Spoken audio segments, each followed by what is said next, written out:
Today we discuss Queen Aemma Arryn. She was born of the Eyrie through her father, Lord Roderick Arryn, and the fire of old Valyria through her mother, Princess Daela Targaryen. Her destiny was to serve the realm, and yet her failure would be its undoing. It all began with marriage. In 93 AC, at the age of 11, she wed her cousin, Prince Viserys Targaryen, 16 at the time. With that came the weight of all the expectations it entailed. First and foremost, the responsibility to produce an heir and to ensure the continuity of the Targaryen family line. 2 years later, she nearly did.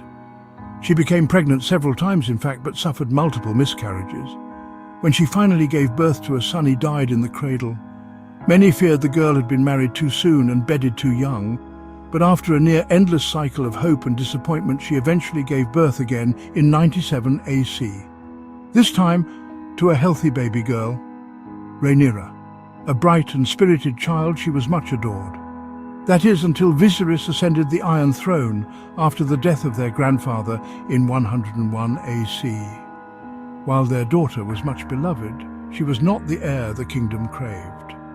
And the pressure began to mount, subtly at first, then with growing insistence. Whenever Viserys was asked, and he often was, he responded the same, that he expected his wife would soon give him a son. When she became pregnant once more in 105 AC, he joyously announced it to the world. She stood beside her king and smiled, as was expected. Perhaps this time, she hoped. For 9 long months, the entire court held its breath. But when the time came, something wasn't right. The pains were too sharp, too relentless. Fear and cold gripped her heart. She had been through this before. The midwives looked worried, and their words did little to soothe her growing terror. The Grand Maester was summoned. His face was a mask of grim concern. This would be a fight for life, she knew. Aemma saw the choice in their eyes, in Viserys's anguished face. Her life for the child's. So it was. And their long-awaited son, Prince Balon, was born. He died just a day later. In Viserys' desperation, he took a second wife within the year. This one would bear him sons, and at his death, his sons would wage a war against Aemma's only surviving child.